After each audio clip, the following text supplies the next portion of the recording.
Hello and welcome to our 7-8 minutes of weekly Torah talk. Our guest today is Rabbi Daniel Nevins, Dean of the Rabbinical School of the Jewish Theological Seminary. Hello, Rabbi. Thank you for being with us.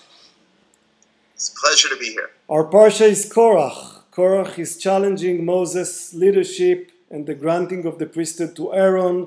Joining him are Datan and Aviram and 250 other distinguished members of the community. The earth opens up and swallows all of them. A subsequent plague is stopped by Aaron. Aaron's staff miraculously blossoms and brings forth almonds to prove that his designation is divinely ordained. God commands a share from each crop, as well as all firstborn sheep and cattle will be given to the priests. The first two psukim of this parsha say, ויקח קורח בן יצהר בן קהת בן לוי ודתן ואבירם בני אליאב ואון בן פלט בני ראובן ויקומו לפני משה ואנשים מבני ישראל 50 ו200 נשיאי עדה קריאי מועד אנשי שם.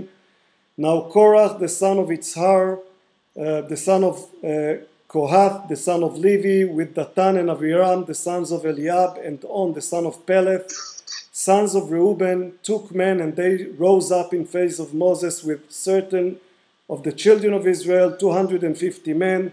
They were princes of the congregation, the elect men of the assembly, men of renown. So, Rabbi, let me go back to Korach's complaint. He says, why do you raise yourselves above the Lord's assembly? Now, why really? So it's important to know some of the history of this family. Korach is a first cousin to Moses and Aaron, right? So the children of Kohath, who's a brother of Gershon, the father of Amram, who's a father of Aaron and of Moses. And so, and if you look on the diagram of how they were encamped around the tabernacle, they were sort of kitty corner from each other. And so when Korach makes this statement, Lama titnasu, why are you lifting yourselves up? He's playing on the word nasi. Why are you making yourself a chieftain among the tribe of the Levites? And didn't we just end last week's Torah portion, Shlach Lecha, with Parashat Tzitzit, which implies that all people are equal. Everyone wears tzitzit, and the tassels of tzitzit are considered a sign of connection to God. They're like priestly garments. And so we've created sort of this democratic expectation. Back in Leviticus and Vayikra, we had that, that we're supposed to be Mamlechet Kohanim B'Goy Kadosh, and we're all supposed to be a kingdom of priests. And so there's some logic to Korach's claim that why are you making yourselves higher than everyone else? Right, and if we read through the parsha, this sense of separateness of the Kohanim, of the priests, you see it everywhere. Later in the parsha, the Lord says to Aaron, you shall not inherit in their land, and you shall have no portion among them. So the Levites are different than the other people. Why talk about equality if the Levites and the Kohanim are different? Now that is a fascinating question. And I think that the key to the portion may be to read it backwards.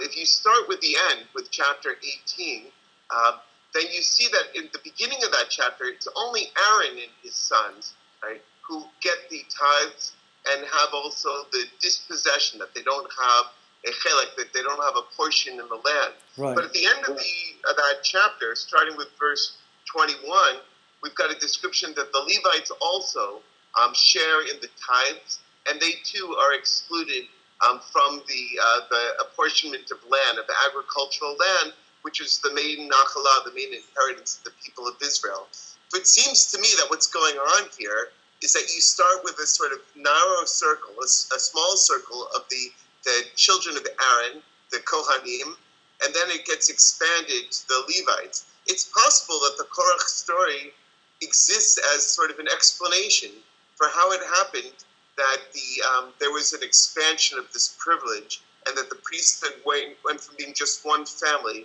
to becoming an entire tribe. And you assume that Korach, when he complained, he already knew that the instructions are going to be different? Is he punished because he didn't listen carefully to the actual instructions of God, or maybe his complaint made the difference, and then why was he punished?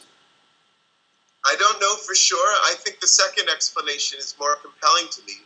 Korach paid a personal penalty. However, perhaps his argument was carried forward. So that would say that this is a chronological narrative. Korach puts forward a just complaint. He's punished, as people who complain often are punished. Right?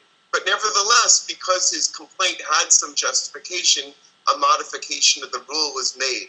So in that case, he lost the battle but won the war. Right? Or you could say the opposite, that the Bible itself is trying to explain how it came to be that the entire tribe of Levi was included in the tithing system and also excluded from the inheritance of the land. And do we have in this parsha a key to understanding the concept of the Torah when it comes to clergy? What do we expect from this tribe that is supposedly are the forefathers of our rabbis and our spiritual leaders? Yes. Well, it's quite interesting. The Bible's idea of clergy is quite different from the rabbi's concept. In the biblical concept, first of all, it's an inheritance. It's a hereditary office. Secondly, it's a life and death type of situation. They play the role of mishmeret. The Levites have to guard the perimeter of the tabernacle, and they have to kill anybody who trespasses. And they themselves will be killed if they trespass and go too far inside. That's quite different from the concept of clergy later on in Jewish history. Also, the exclusion of the clergy in the biblical period from the inheritance of the land and their claiming of tithes of the maaser also sets them apart at a socio-economic level, which is not true of the way that the rabbis set things up in the Talmud. Today, the modern clergy takes some of the elements of the biblical clergy, in that here in America, at least, we have this idea of parsonage, that a certain amount of our income is excluded from taxation, which is not necessarily good law in America, although it's convenient for those of us in the clergy. But I think we are actually borrowing more from the Christian concept of clergy. It's the people who are ordained and set apart, which itself goes back to the Kohanim rather than to the rabbinic ideal. The rabbis of the Talmud said that a rabbi should earn a living just like everybody else. Right. So you say that what we learn from the Torah, we don't actually we don't practice today the same type of spiritual leadership? Well, our idea of the Kohanim is different from the idea of the rabbi. The idea of the rabbi is much more of an educational position, a teacher, right? Whereas the Kohen is really performing a cultic function. He's a ritual leader. As you know, there's really no ritual that a rabbi can do that another Jew cannot do.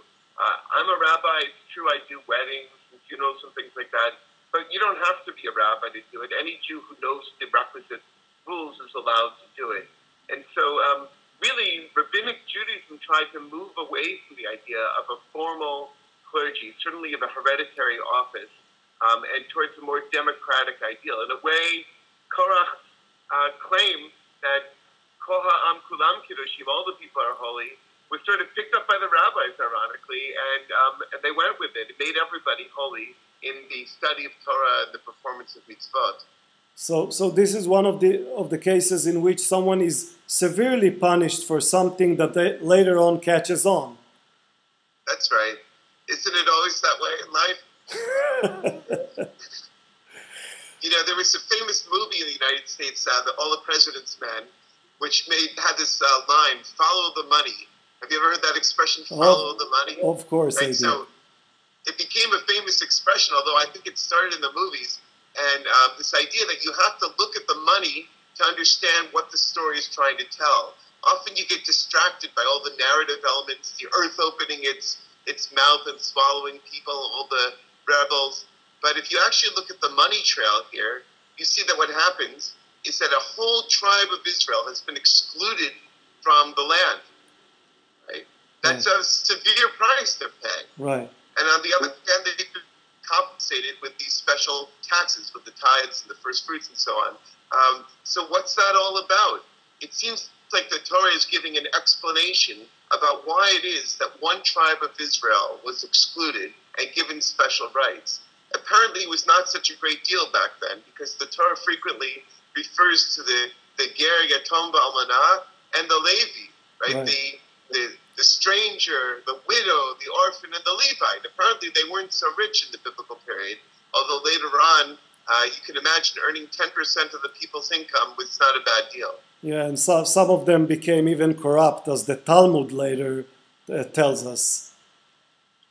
Yes, we don't know. The Talmud may be playing up on this power struggle between the rabbis at the end of the Second Temple period and the Kohanim. Right. We'll end with that. Thank you, Rabbi, and Shabbat Shalom. Shabbat Shalom. It's a pleasure to learn Torah with you.